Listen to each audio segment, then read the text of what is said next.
Good evening. Evening. Have you ever lost something valuable?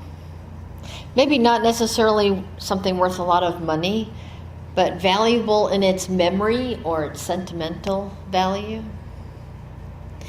You know, one of our daughters, we had gone on a cruise years ago, and she had this stuffed cat, and it was her treasured friend. And she brought it on the cruise, and at the end of the cruise, we were all, not all of us, but probably half of us were sick. And so our effort was to get off the ship as quickly as we could to get back home because we were not feeling so good. And so we were packing up and rushing, and when we got home, we realized that the precious stuffed cat did not make it home with us. But we said, oh no, what do we do? And so Jay and I, we thought we came up with this beautiful plan to save the day. And so what I had done was I ordered a new cat. It's from the Build-A-Bear workshop. It was one of those stuffed ones. And so I said, oh, they still have it. So I'm going to order it. And when it gets to the house, what I'm going to do is I'm going to take it so she doesn't see it. And then I'm going to put it in another box. And I'm going to dress it up in like a Disney princess outfit because it was a Disney cruise we had been on. And I'm going to put like a whole note about how she got lost, but then the people on the cruise ship saved her and had her go through this princess, thing that, the stuffed animal that is. So I have this idea, okay, so the stuffed animal was left on the cruise ship and it went through this whole princess school. And so it was then she finished princess school, she came back and here she is, she's all dressed in a princess costume and she's back home. And our daughter, at the time, she's like, oh, look, and she has a little note. Mom, she went to princess school. We said, yeah, isn't that awesome? She didn't get lost. She was at school, princess school, and she came back, and now she's all flushed, like brushed. Her fur's all fluffy, and she looks wonderful. And we thought, that was great. We saved the day, right? We never told her the truth till 15 years later.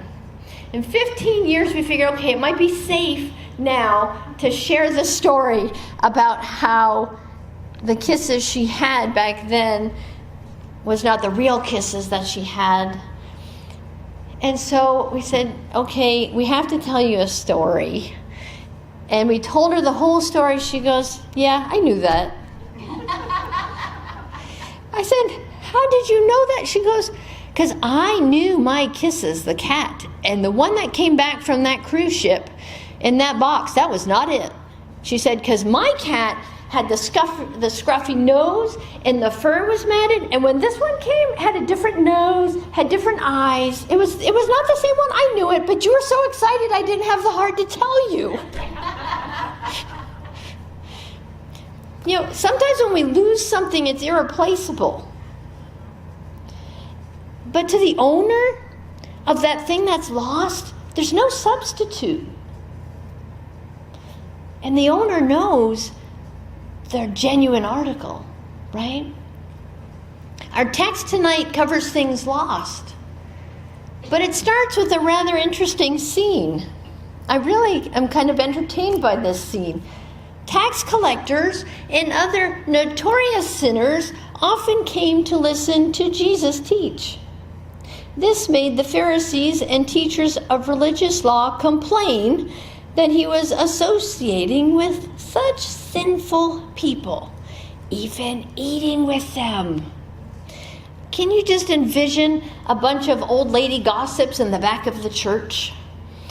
Kind of this, can you believe if Mary knew what her little boy was doing? Can you imagine? Right? That's what they're doing. They're back there gossiping. I cannot believe this Jesus is sitting with these sinners, with these tax collectors. Can you believe it? Who does he think he is? So what's really going on here? This group of religious leaders they find Jesus with these people gathered around him. And they're tax collectors. Tax collectors were hated because they were collecting taxes for the Roman Empire. And they were also free to overcharge the people and keep that money for themselves. But he was also surrounded by many others who would be referred to as sinners, prostitutes, thieves. The point is, those who had most clearly failed morally by the social standards, they were the one that were surrounding Jesus. And he welcomed them. And so we have these religiously moral and upright leaders who believe that they were the ones living God's way, the holy way. And what they see Jesus doing, sitting and eating with sinners, in their perspective, that's not God's way. How dare he do that? That's not God's way. From their perspective, the God way, the only way, is, well, there are good people, and then there are bad people. And part of being good people is not to join in with the bad people. Because if you're good and you join the bad people, then you're no longer a good people. You're part of the bad people. That was their way of thinking. Religion is what happens when you become a good person. This is their perspective. It's really the story of human history. We're always trying to categorize people in good or bad groups. Ask one political group, what's the right way to live? And they'll give you one version. And if you tell that to the other group, they would follow a different way of thinking and tell you that was the only way.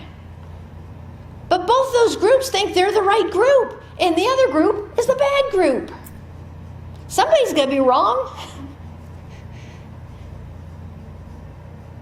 Things could be so much better if that bad group would just come and join the good group. Right? Sounds logical, but that's not God's way. There are good people and bad people in the world, and every problem in the world is because of those bad people. Have you noticed that I, me, myself, they're never in the bad group? It's always the other people. Right? Mm-hmm. Jesus knows that human life has been telling a story in which there are simply good and bad people. We like categories. We like boxes. You're good, no, we're going to put you in the bad box. That's what we do. But that story's not the whole story. That's a closed story. Simply labeling people good and bad locks people into this futile process of self-righteousness and judgment. So Jesus reframes the issue. And he uses a story that reveals what is really at the point here. In fact, he uses 3 versions to explain these common truths. The first story is one of lost sheep. The second story is a story of a lost coin. And the third story is the story of a lost son. We're only going to cover the first 2 tonight. But Jesus has a common lesson that he wants us to learn from each of these stories. So we need to recognize the connection and the common thread in them. Because he's going to clarify 4 central truths. He's going to show us what it means to be lost, what it means to be valued, what it means to be searched for, and what it means to be celebrated. We're lost. We are separated from our true source, from the true center of our lives. We are born lost. And in each of these stories, the plot line is something is lost. A sheep is lost, a coin is lost, and a son has wandered away from home. They're lost. It's not like they're just left somewhere and forgotten about, but they've become separated from the rightful source, from their owner. This is what God spoke through the prophet Isaiah when he spoke of Christ coming into the world. Isaiah 53:6 says, all of us, like sheep, have strayed away. We've left God's paths to follow our own. Yet the Lord laid on him the sins of us all. Speaking of Jesus. The story Jesus is fulfilling here is the story God had told. We are like sheep who have gone astray. Now, being compared to sheep, that requires that we embrace some humility, doesn't it? One of the first sermons I ever heard when I went to church, after first becoming a believer, was about how all Christians are sheep. But the pastor didn't leave it there. He took it and said, sheep are stupid. Now, for a new believer coming into a church, hearing you're a sheep and sheep are stupid, I said, well, I am not. And I am so offended, I am not coming back. Sheep are stupid. We are sheep and we are stupid because sheep will just follow the crowd. They will just start grazing a little bit here, a little bit there, a little bit there, and they just start wandering. They follow the food. How many people do you know in life will just chase after this? And then when they get bored with that, they go over this way. And then when they get bored with that, they go over this way. We are wanderers. That's what we do. Until we're so separated from the rest of the flock and the shepherd, we can't find our way back. And we say, what happened? But sheep never find their way back on their own. You know, most animals can find their way back. We always hear those stories about that dog that the family moved and the dog went back to the old home, but suddenly he comes back to the new home because they just have this innate ability to find home. Sheep don't have that because they're stupid. But we are no longer located in relationship to the source of our belonging. We're no longer connected to our shepherd. Think of a child at a supermarket. When a store employee finds the child, they are going to say, oh, are you lost?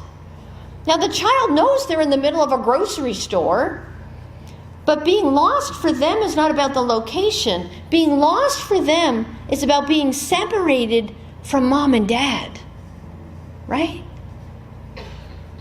There's one other thing about that child. They may not even know they're lost until they realize mom and dad aren't there. And they're just going to keep wandering around. Actually, one of our daughters, we were in Home Depot once, and Jay and I had separated. And I thought our daughter was with him, and he thought she was with us, with me. And we were different parts of the store. And then over the intercom we hear, Kristen, Dodie, Jay, Dodie, can you come to customer service, please? And we're like, what? What's going on here? Did I steal something I didn't know about? Did I pick it up? And so we both go, and there's our youngest standing, Mom, Dad, I got lost. Where'd you go? We didn't know she was lost because we thought she was with the other. She knew she was lost. Some of us don't know we're lost, but we are. We've all gone astray. But going astray also helps us understand our problem. We associate the idea of sin with breaking rules. But at its root, it's not simply about rules, it's about relationship. We have gone our own way. We like our own way. And going our own way is not simply about defying rules. It's really about ignoring relationship. It's declaring our independence. When we do our own thing, we are essentially being our own thing. We're no longer in relationship to the source. This is why the religious leaders of Jesus' time, they couldn't grasp their problem. They were good people in their minds. They were good rule-keeping people. But Jesus says that the root of the problem is having gone astray. That wanting to do your own thing comes from wanting to be your own thing. And this is where keeping rules and breaking rules crosses the paths. See, the rebellious and the religious, they're really more alike than we think. Breaking the rules is one way to escape God, but keeping the rules is another way that we can escape God. Christian author Tim Keller said, you can as much escape God through morality and escape God through religion as you can escape God through immorality and escape God through no religion.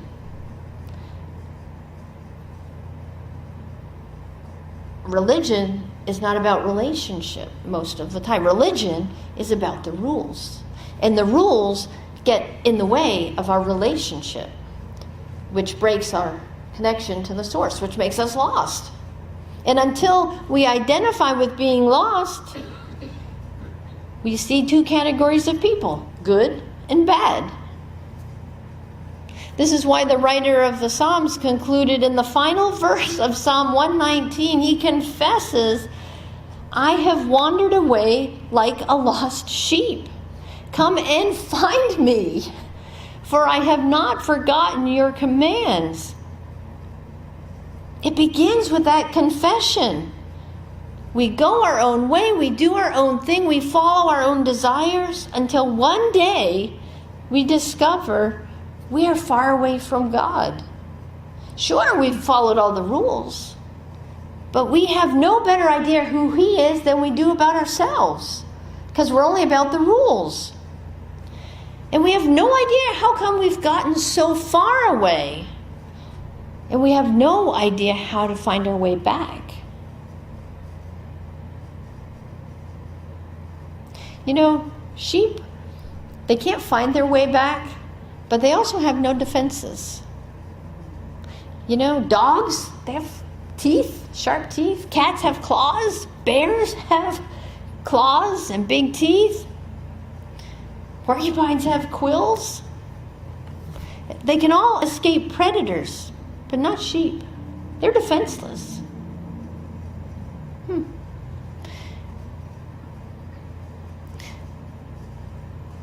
Jesus reveals something important to us. He says, you are valued by God. You are of great worth because you belong to Him. And because you're defenseless,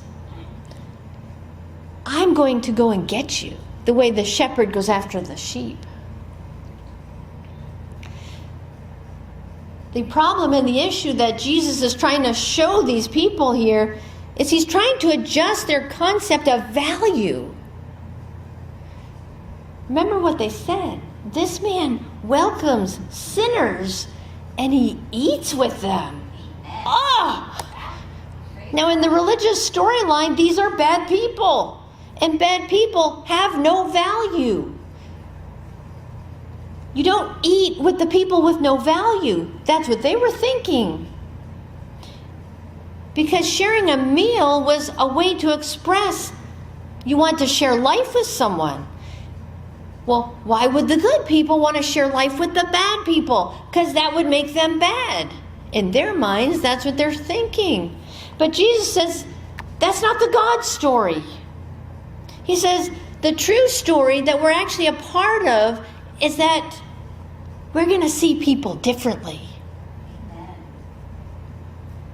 But in every story that we hear in this text, what is lost is of great value to the one to whom it belonged to.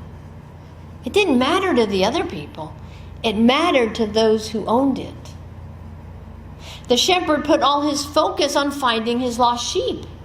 The woman was intent on finding that lost coin. And the father waits with longing for his lost son. One dumb sheep from 100. From an economic point of view, why not just write off the lost sheep as part of the cost of doing business? Sheep get lost all the time, right? Let it go. 1 coin among 10. One defiant son, who is notably the younger son who had no right to the inheritance anyway. He was so defiant, he wouldn't have thought twice to just let him be. Leave him alone. Let him go away. But that one sheep mattered to the shepherd. That 1 coin mattered to that woman. You know, it's interesting, as you study the text, the word Jesus used for coin was one that didn't really have much value at the time, but scholars believe that this coin was part of a headdress that brides wore at their wedding. And when they wore this headdress of 10 coins that would string around their foreheads. And so this coin had great personal value because it was part of her wedding vows. What may have seemed worthless to everyone else because it didn't have monetary value was of extreme value to this woman.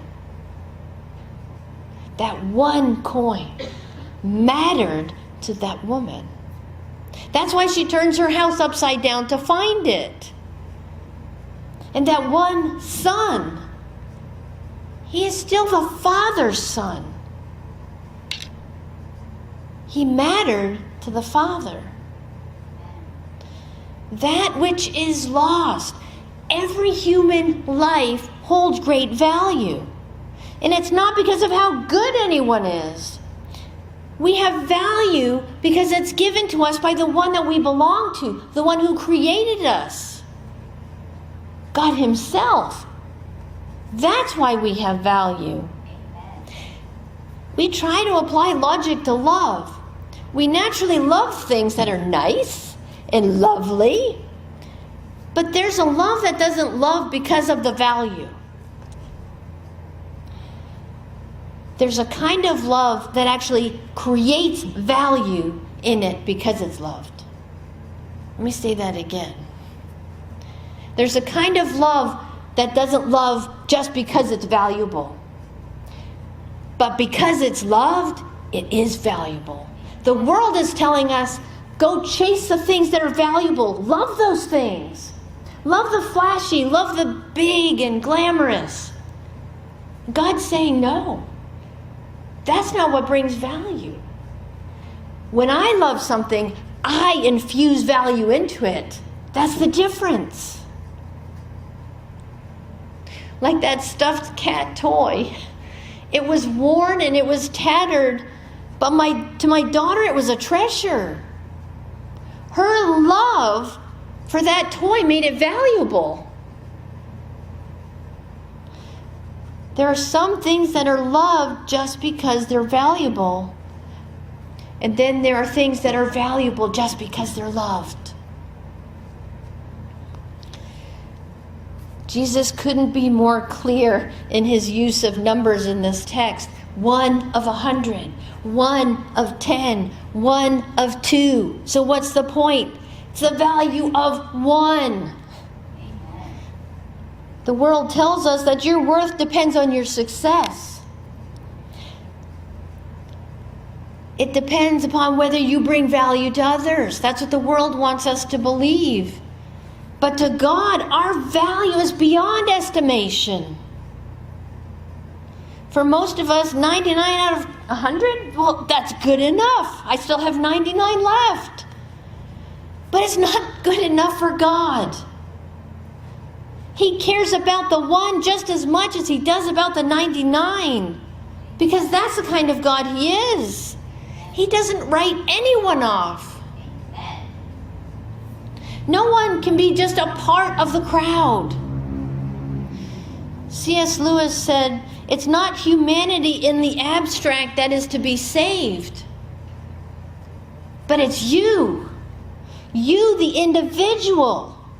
And eternity has a place that each of you will fill. Eternity has a place for every person in this world. That's valuable. Consider the first parable with these three numbers, 100, 99, and 1. Out of those numbers, what's the most important? The 1. You know, in church circles, the most asked question for every pastor that ever goes to a conference, how many people go to your church? I hate that question. But after reading this text, I believe Jesus would want to ask us, how many people don't go to your church? How many people around you in your community are still lost and have not yet come home? That's the number I want you to tell me about. That's the one that matters, not the ones that are in the seat, because we're the 99. He wants to know, where's the one that's still out there? God is seeking every lost life, wanting them to come home. He's doing whatever it takes, including sending Jesus to the cross. In each of these stories, the central figure has lost something that belongs to them. And they do something incredible to get it back. And Jesus is, of course, speaking of God as the central figure. A shepherd leaves 99, and he enters the very vulnerability that the sheep has foolishly entered into. A shepherd who could have just let the sheep pay the price of his own wandering. But the shepherd goes into the dangers himself. He had to expose himself to the same dangers of the wilderness and the weather. The same lions and the same wolves that were stalking his sheep might stalk him as well. But it didn't matter, because the one mattered. The one was valuable.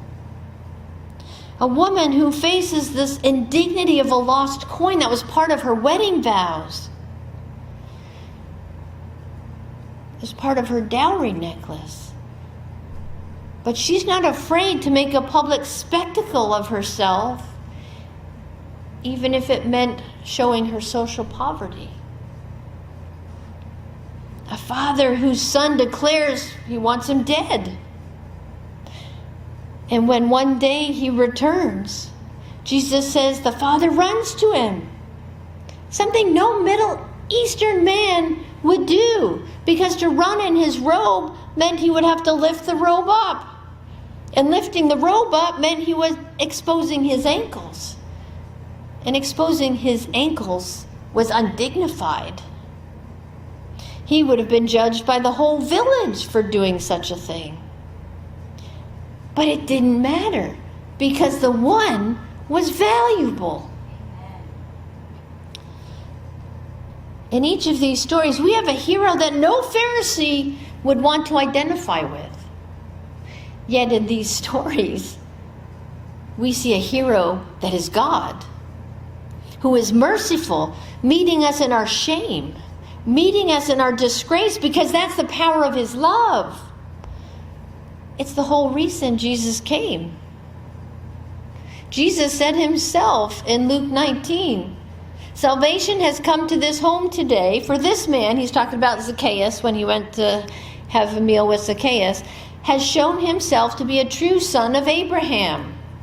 For the Son of Man came to seek and save those who are lost. Jesus is the Good Shepherd. He comes into the dangers we've wandered into, and he bears our shame and bears our disgrace. If he doesn't go, the sheep don't get found. He must go because you have to go where the sheep are. They're not going to come to you. And when humanity faces what the power of this world did to Jesus, stripped naked, crucified, bearing the consequences and the shame of our separation, we respond in one of two ways. We will look with the vanity of our human pride at what we perceive as weakness. How could someone do that? Or we recognize that love as power, and we bow to that power of love. Remember what Jesus said in John 15. This is my commandment, love each other in the same way I have loved you. There is no greater love than to lay down one's life for one's friends, for the one that is lost. It is the nature of God to seek the lost. In other religions of the world, man is seeking and searching after God. But in the Christian faith, it's the God of the universe who comes seeking and searching for you. He's the one who leaves heaven.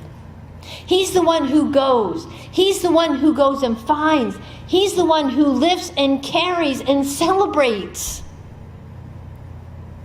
You notice celebration is the key ending for each of these stories. There's a joy that is shared through eternity when we return to God. Think about that. There is a joy shared throughout eternity when we return to God, when one of his lost are found. Amen. Celebration throughout eternity. My head just can't wrap itself around that. But the climax of each of these stories is the celebration. As Jesus describes when the shepherd finds the lost sheep, he says, and when he has found it, he will joyfully carry it home on his shoulders. Joyfully. What an image. We may imagine our lives to be unseen. We may think we're insignificant in the big scope of things. But Jesus says, do you not see the story that is unfolding in me? There is a joy that is shared throughout eternity when every single person is found. When every person comes back into relationship with the Father. They're celebrating in heaven, but for eternity. Eternity. That's why the shepherd can rejoice when he just picks up his sheep and puts it on his shoulders and just starts to walk home. The sheep is still in the wilderness when the shepherd picks him up. There's a long journey ahead. The shepherd must carry him every step of the way. And yet the shepherd is rejoicing even though the sheep is not home yet. Do you catch that imagery? When you find Jesus, or when Jesus finds you, but your eyes are finally open to see him, he picks you up and he is joyfully carrying you until you get home. What a beautiful illustration. That's all that matters because you are the one that is valuable.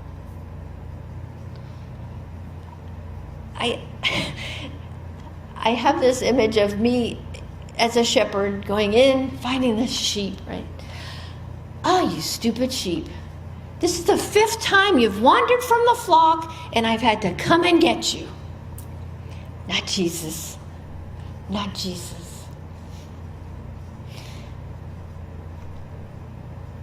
The one who found their lost item in each story holds a celebration that is not just shared with them, shared with the entire whole household, shared with the whole community. Everyone is invited to rejoice. It'd be easy for the community to say, what a waste of time and money for one lousy sheep. You left 99 sheep at risk to go get the one. You should have let him go.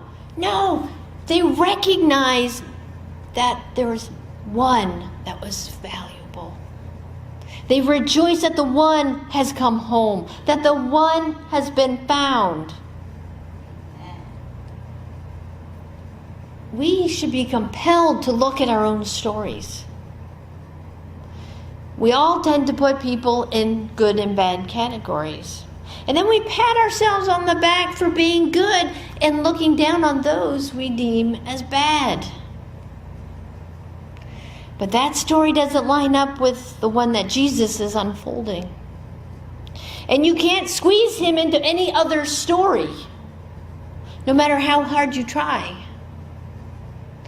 One of the reasons we like religion so much is because it keeps things easy. Just do this, and this, and this, and this, and you're good. Do that, and that, and that, and that. That means you're bad. And Jesus says, that's not how this works. Good and holiness is only out of relationship with me, he says.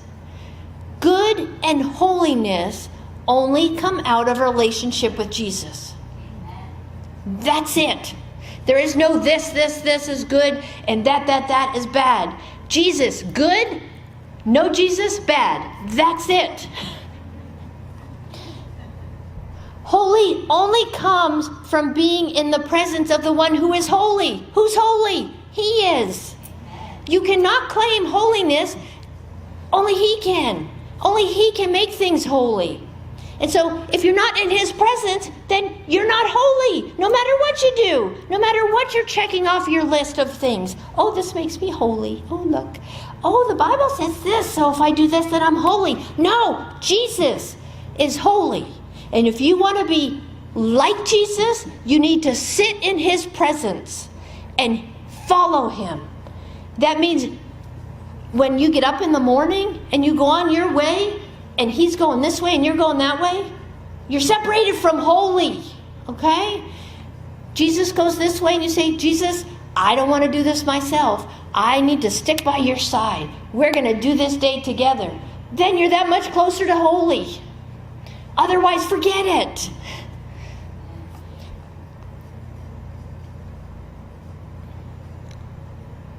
Holiness is what leads us to seeing the lost. Don't forget, the Pharisees considered themselves holy because they followed the laws to a T. And they were disgusted by Jesus eating with the sinners. The Pharisees didn't see the lost. Instead, they viewed the people as less. The Lord never sees people as less. Every person has value because of the one who gives them value, the Creator himself. Jesus leads us to two central questions that we need to answer. First one is, do you want to be found? Sounds like a silly question, but that's a reality. Because there are people out there that say, no, I don't want to be found. But do you sense that there's something else in life worth fighting for? Is there something bigger than you that you're called to be a part of? Can't you sense that in your inner being, in your core? Do you sense that your own independence might be getting in the way of actually living your life? Are you ready to open yourself up to the idea that there is a true starting point for living life when you allow Jesus in to find you and bring you home? And then the second question, are you ready to join the search? In Jesus' story, we're all lost. But when we're found, we're called to join his story. One of Jesus' final words to the disciples in John 20, he said, peace be with you. As the Father has sent me, I am sending you. He's called each of us to become one who knows what it means to be lost and then found and brought home so that we can share that with others. We just heard Ida talk tonight about her experience, and God put her in a place where she was blessed to use her experience in life for someone else. And how beautiful that was. That is our story about being lost and found, and then going out and telling others, hey, I know what it feels like to feel lost, but I want to tell you what it feels like to be found. But we may need to change the tendencies in our heart. Do we see people as less, or do we see people as lost? Because if you see them as less, you're not going to see them as lost. But the beauty is, if you see them as lost, then you will never see them as less. So you need to answer that question. Do I see people as less, or do I see them as lost? We need to hear what Jesus said in these stories. Jesus notes specifically that the person continued seeking after this lost item until it was found. Perseverance. Never give up. I know each of you has someone in your life that's lost. Don't give up. Keep looking for them. Keep going after them. That's what Jesus would have you do. Don't give up. Don't lose hope. Until the last breath, they're being pursued. Jesus will find them. Amen. Lord, you are amazing. Lord, your mercy upon us, your grace poured out on us is so hard for our heads to wrap around. Lord, we thank you for finding us. We thank you for opening our eyes to the fact that we were lost. Lord, now that we've been found, help us to see the lost. Don't let us see the less. Keep our eyes on the lost.